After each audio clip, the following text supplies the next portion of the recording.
So social worker role here on the NICU is a little bit different compared to other social work roles throughout the hospital. The biggest difference is that our patients are generally long-term. And so that means right out of the front door, it's very important to meet with families to begin establishing and building that rapport. In that I follow every admission from the time they get here until they discharge home.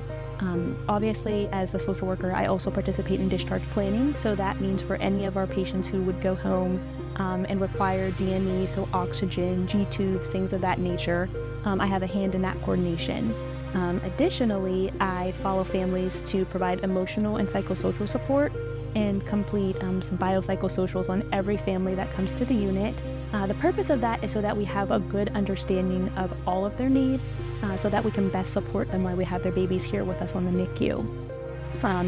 I think one of the biggest things with NICU social work is that generally no day looks the same.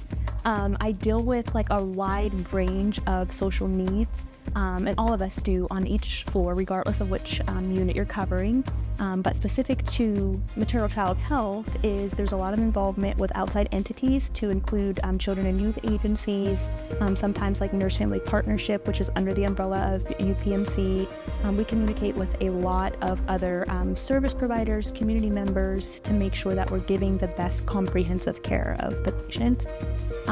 Another thing with social work is that it essentially encompasses a little bit of everything. So when people ask what social workers do, it's kind of hard to answer that question simply because we do a little bit of everything.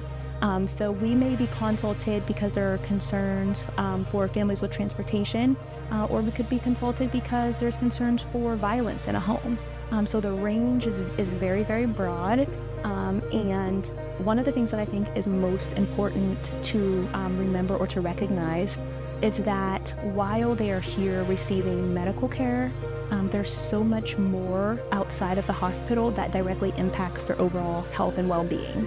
And so if we can compassionately connect with families to have a better understanding of that, I think it makes for better overall care. There are so many different situations, like family situations, whether it's related to finances, whether it's related to grief and loss, whether it's related to people just not having the things that they need at home to be well.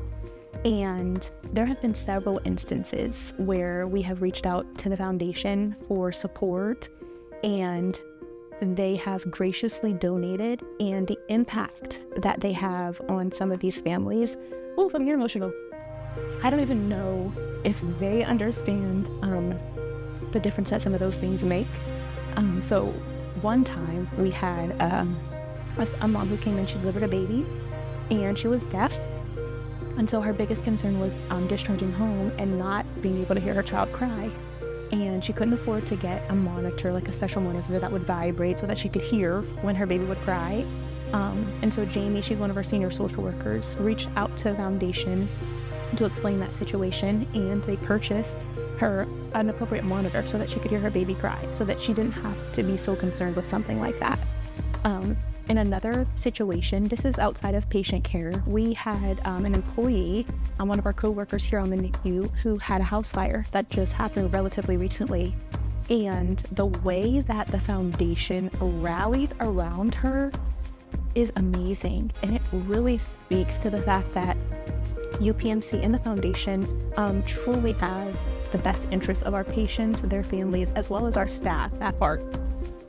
Daily life as a social worker is ever-changing here in the ED. We serve such a variety of patients and do anything from helping with medications to housing supports to community resources, and just supporting the patient with whatever type of discharge need they might have. Can look like anything from emotional needs to tangible sweatpants and sweatshirts. So I think every day looks a little bit different.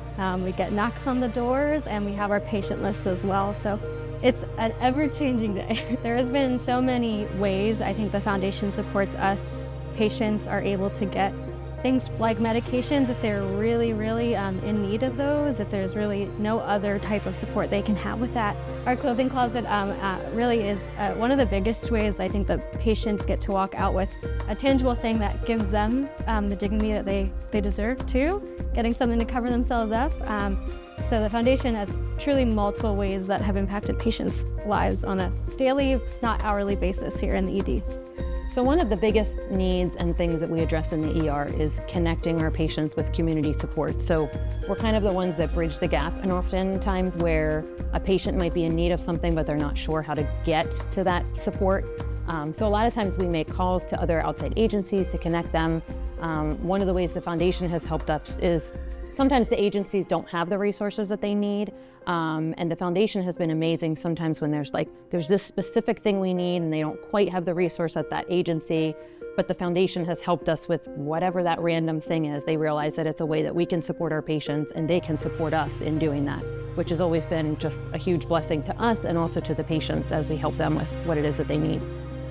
Yeah, one of the newest things that the foundation has done to help us as employees here at the hospital is to open a community closet, which basically they are purchasing new items that they gather for us in various sizes and everything that we can provide to patients that either don't have clothing because it's soiled or they are unhoused and they need clothing or whatever it may be.